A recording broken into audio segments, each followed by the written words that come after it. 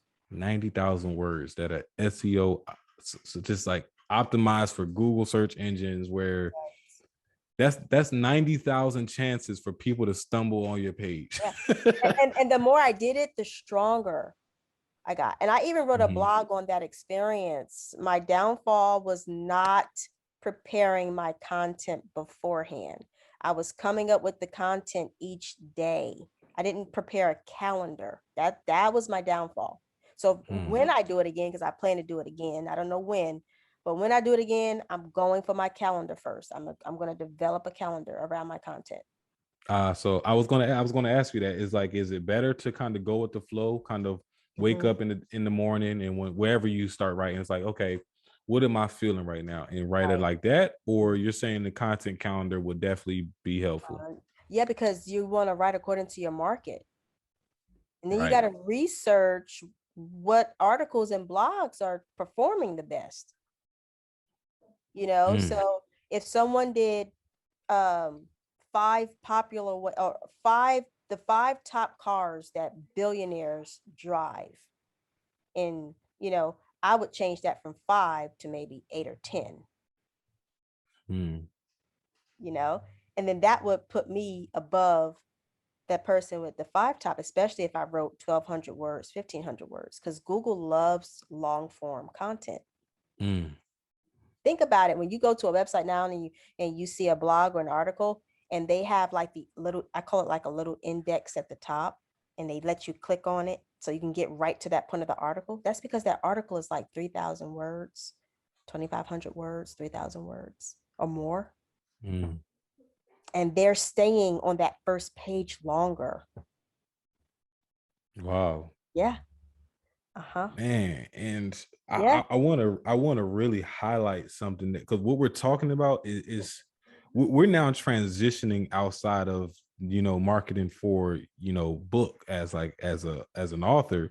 Right. Anyone who feels as though they're a strong enough writer, or they just enjoy writing, and writing brings them some type of meditative peace. This Right. 90-day challenge, Jacqueline, that you're talking, I really think that this is a good idea for anyone to try who's trying to push any brand or any Right. business out there, right? Just kind of using their downtime to write, especially if you enjoy it and it doesn't seem like something like pulling teeth, or if you don't enjoy writing, you don't enjoy writing. So You're right. if this don't resonate with you, Yeah, it it's don't not gonna fly, right? Yes, right. So, But but if it I got a does, caveat for you. You mhm, ready? If you do a 90-day challenge, 1,000 words, that's 90,000 words. You have a book if you do it the right way. if you do it the right way. My first book came from my 90-day challenge. My very first book. I'm biting my knuckles right now. Like, I just like now want to Right. just And this is ah. why I'm putting emphasis on having a content calendar and researching your market. And you notice I talked about categories. You asked me 3 things. The Mm-hmm. categories will help you, because from that you can take from one category and write, those are books. Each category for your blog, it's organizing your thoughts, it's organizing your content. Those are books. Mm, they are Your right. You your can have the business category. podcasts are books. Your podcast, have a transcript, get a submit them for transcript. Someone Hire told me an that, and I editor. was just like, it Yeah, just flew over my head. hire an editor, Yeah, because it's content. that it is. And I do have a level of preparation where it's like it's like I have like little slides and like Okay. notes and I bullet, so it's like it's all organized. I have a content calendar for the podcast, and See, I'm just already thinking about copy and pasting that one and just making it for a blog. they And and you can. mhm, And you can, at the top and at the bottom, you say, take a listen to today's episode. So you're reaching your audience in 3 different ways: through audio, visual, right? And then by promoting. mm, wow. Mhm. You have done an amazing job of making me feel like I have a lot of work to do. No. But Right. in all seriousness, how can one feel a little bit less overwhelmed with not just the process of writing, but the process of publishing? Especially, as I mentioned, we have a lot of, 9-to-5ers, a lot of side hustles out there. How can we make this process in general feel a little bit less overwhelming? Right. Set your goals and definitely rely on a planner or a calendar. Like, I'm Mm, serious, because each day you can work on something. Each day you can say, I did this day one, day two, I did this, day three, I'm working on these three things. I mean, and there is a lot to consider with self-publishing, because now you got to think about promotion. You don't want to wait till the book drops to start promoting. You want to start promoting before that, and you need a promotion calendar. I'm really serious. Calendars help to organize you perfectly. And that's one way I evolved, because I didn't use calendars at first. And everything goes on my calendar. yeah, I learned the hard way, honey, Hmm. when you get overwhelmed and you start, be like, oh my God, I'm about to lose. This is driving me crazy. Yeah, you have to, and the more you grow, you have to become organized. You have to. Hmm. I love Calendars, it. I'm telling you, ladies, fellas, bottom planners, or use your phone. Use Google Calendar. Use the calendar on your phone for notes, or Hmm. to organize. I'm really serious. Write it down. If you don't write it down, it's not real. That's my mantra. If it's not Mm-mm. on the calendar, if it's not written down, it's Nope. not real. Mm-mm. So that's really it. That's half the battle. That's great advice. That's great advice. Well, Jacqueline, this has been nothing but an absolute pleasure. This conversation, and as we starting to wrap things up, we're not just done yet. But I do want Okay. to kind of switch gears a little bit Okay. and transition into our next segment, which I like to call rapid fire. So Okay. this is just 5 random questions. They actually have nothing to do with what we've just been talking about. It's That's just to kind of fine. like reset. You mentioned resets. This Yes. is time for us to reset. In this episode, this segment is actually brought by Poddex.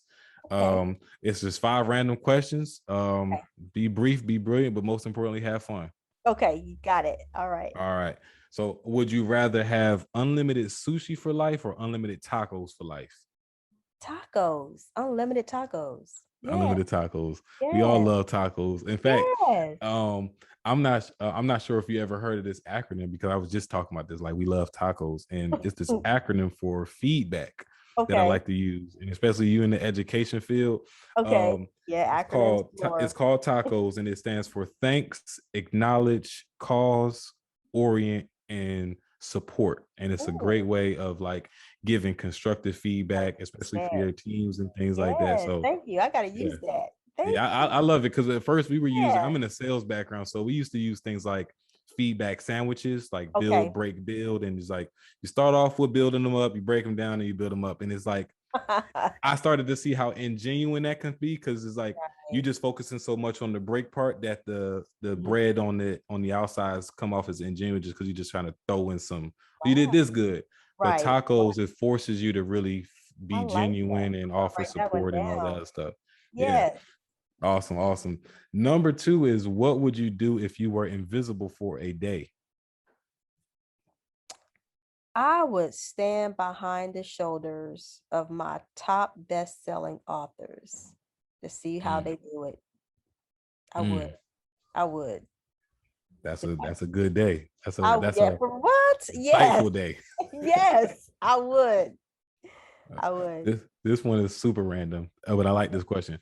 Is a hot dog a sandwich, and why? Oh, Jesus. That's not a trick question, is it? I don't think it's a trick question, but I I, think that's a question I want to know the answer to. I'm going to lean with yes because of the bread and then the meat in between. Hmm.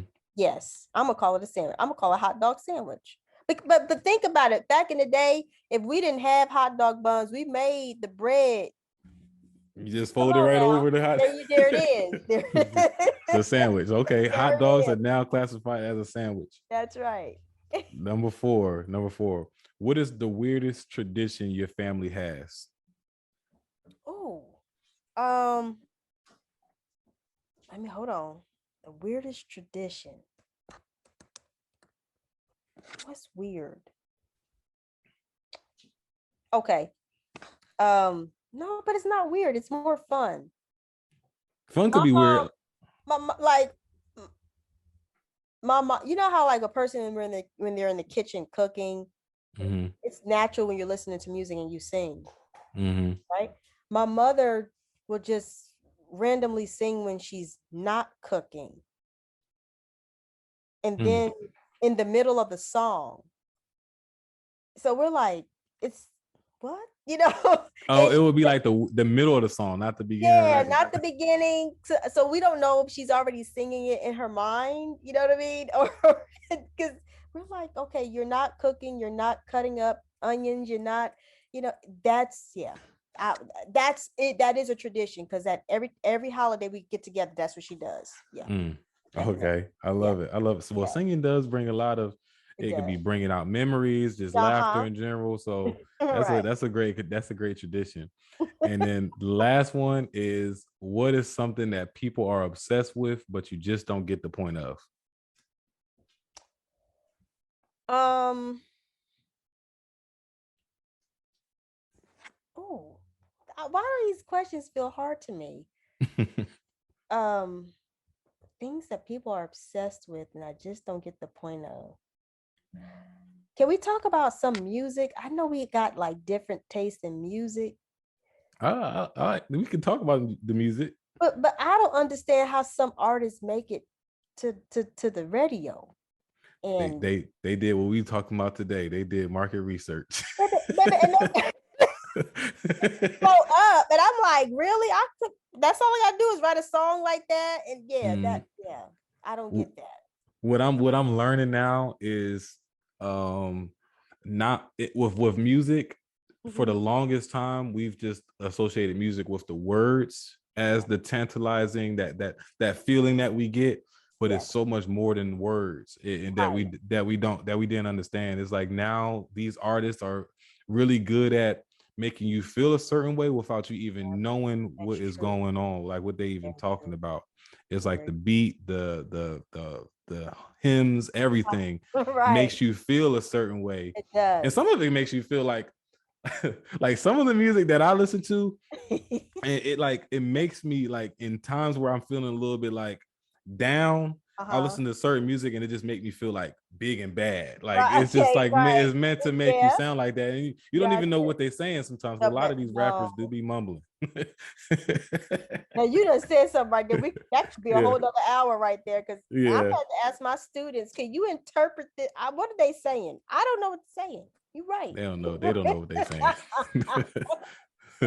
They don't know what they're saying. Right. Like I look at the lyrics and I think you just threw that lyric in there. That's not what you said. Right. That's not what Exactly. you said. But oh my God, that was a nice five. You survived the rapid fire, Jacqueline. I Awesome. appreciate you Okay. for Thank you. being for being you, for being yourself. And Yes. as we closing off today's conversation, I gotta say again, it's just been a pleasure having this talk with you. I love how vulnerable you've been, how organic the conversation has been, and I just got to show my appreciation. Um, with this first closing question, I like to do this with our guests, and that's having you give us a red pill, blue pill scenario. And what I'll do with it, while you're thinking of what it is, I'm actually going to put it in our Facebook group in the poll for our millionaires to go vote on in the mastermind. They'll Okay. vote which pill they'll take, the red pill or blue pill. And Okay. for our listeners that join us on Spotify, they'll also be able to, vote as well. But if you can give us a red pill, blue pill scenario, what does it look like? What you giving us? Oh. Uh. Okay. Are these questions or are these directives or are these? It could be a question, it could be a directive, it could, Okay. I'll give you an example. So one guest asked a question. She said, would you rather have, and this one was directed to the lady. She said, would you rather have a partner that treated you poorly but Mm-hmm. had a lot of money, or a partner that had no money but made you feel amazing? Gotcha. Okay. Yeah. All right. Gotcha. So this is like the Matrix, huh? Yeah, that's it. Yeah, I love the Neo, Matrix. Neo, you got to take the red or blue. Yeah, we're Okay. Neo. We gotta take the red pill or the blue pill. Which one? Which Okay. would make the decision hard for us? All right. Red pill. Uh, if you had to become a millionaire all over again, how would you do it? Mm, How would you do okay. it? So Okay. that's the red pill. What's the blue That's the red. pill? Okay. The blue pill is, would you, no, the blue pill is, would you still drive your hoopty from back in the day and like, you know, really bring it up to speed or like more current, Mm-hmm. or would you still opt in for the Mercedes? Mm. Here's why I'm asking So that. You ever see that movie Just Right? Remember he took yeah. her car Mm-hmm. and he really like, she was like, "What? You left the dimple?" She, Mm-hmm. he really like did it up for her because she was really attached to that car. Warren Buffett, the billionaire, has been driving his same, I think it's a Cadillac Mm. for years. Billionaire. He still lives in the same house he bought. Yeah. Sometimes I think nowadays with social media, it's harder for people to have that lifestyle, right? It's like Yeah. we want new because we see new. Let's It's see it. everything that Yeah. we see is new. Right. Okay, I like that. So I'm going to make it very clear for the millionaires who are listening. So it sounds like your red pill and the blue pill. So red pill is like you um well, what if we're not millionaires yet? Okay. How we start over? Okay, what if you're at 90,000 or 50,000 more than you've ever made? Pretty You much know, just starting over, reset. reset, right? How would you Okay. do it? How would you get back to that number? Okay. So red pill, reset from where you currently are, Right. and blue pill, um, pretty much drive your first car. Right. Can we put a timestamp on it? Like you drive your first car for the next 50 years or something like that? Sure. I mean, some people were attached. What was your first car? So my first car was a 2002 Nissan Altima manual transmission. Did you like that car? Were you attached to it? I love that car because I learned it was my first car and I was the only person that knew how to drive a manual transmission. See? And so if you like wanted to, would you get her again or buy her again just to have it and say, "Hey, that was my very first car right there." Nah. Oh, really? Why not? Nah. I mean, because like I would so if I could, Hmm. because the car is total. So if I could, I Right. would definitely, wish go back and not have totaled it so Okay. that I could have like stopped driving it There you go. and just kind of just have it and maybe Sure. teach my kids and use that as I'm going to teach you how to drive a manual transmission car. There you Like, go. There yeah, you I go. would do that, but I There you wouldn't go. necessarily want to just keep driving it. Keep driving it. Okay, but Yeah. so you put 50 years on my blue pill. Yeah. Because I knew that was going to be a punishment. Okay, you got it. You got it. You got it. No, No. yeah, no. Well, okay. So what would you say? All right. So red pill was the The reset. How read would the you reset, and then Mhm. blue pill is drive your first car. And I mean, what time frame would you put on it? Maybe I don't know what car would last 50 years. So let's Yeah, do nah, maybe let's do 15 years. 15 years. Okay, there Mhm. we go. Yeah. Yeah, I don't know too many cars that would last 50 years. Because even with those classic cars, Mhm. they had I'm pretty sure they needed new engines, new everything. Exactly. Exactly. Yeah. Mhm. All right, there we go. Well, millionaires, you just heard it. We got the red pill, blue pill. Red pill is the reset, start from zero, start back to zero wherever you are now, starting over. And then blue pill is drive your first car and only your first car for the next 15 years. Which one y'all taking? All right, there we have it. What advice, you're this is a good one. So you're in the school environment and you happen to run into an 18-year-old reflection of yourself. What advice would you give 18-year-old Jacqueline? um 18. Honestly, learn about the stock market. learn about trading, Mm, invest in your IRA, mm, because by the time you get in your 40s, you can really be financially set. mhm. Yes, sir. That's all great advice. And I'm still tiptoeing and procrastinating in all three of Got you. those things right now. Got you. I got you. Yeah, Got you got me. So you. Yeah, there we have it. That's great advice, Jacqueline. I appreciate, your time, your energy, and just you sharing with us all the moments that kind of made you who you are, thank you. and just being yourself. Now I want to, give you the space to really share, and plug yourself in where we can find you, Sure. any projects you're super excited about. Really now is the time to tell us a little bit more about how we can connect with you further. Sure. Well, I'm on Facebook as Jacqueline T. Hill, writer, a writer at the end. And then I'm on Instagram as Jacqueline T. Hill. I'm on TikTok as Jacqueline T. Hill, writer.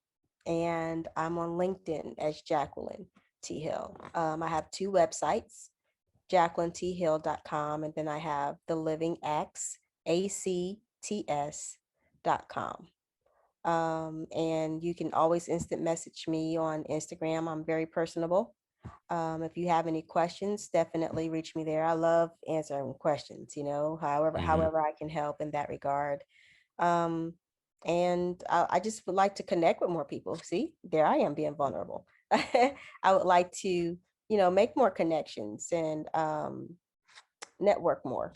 I want to do that on social media more. I So, love it. I mm, love it. Well, thanks so much for sharing with us, Jacqueline. I'm super excited to kind of see, where not only this episode takes us, but our new connection as well. I would sure, love to stay absolutely. connected with you, I'm and all for it. I'm all for it too. So, Yes, sir. for our millionaires that are listening, I gotta, give that thanks to you all as well, because you all who tune in, week out, and you tell me, what you love, what you can't wait to hear from.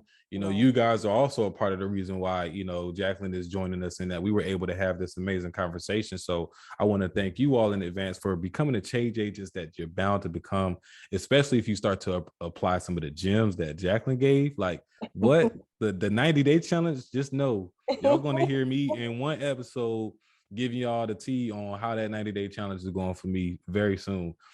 So if after tapping in with us, you really resonated with the writing, the process of writing, the endless opportunities and the abundance of what you can do with, your passions and skills in writing, I definitely want to encourage you all to go ahead and follow Jacqueline and engage. As she mentioned, she loves to connect. So if you are, resonating with us, definitely go connect with her, see how you can plug yourself in and become a better writer.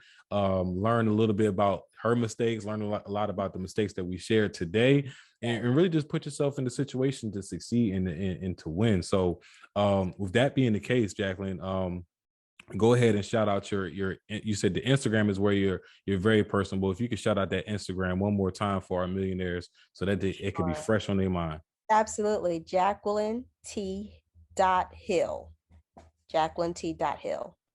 There it is. There it is. Well, I'm your guy, Kai Speaks, and you just heard from Jacqueline T. Hill on creative ways to become a versatile content writer. Just remember to keep focused, build momentum, and drive results so you can live abundantly.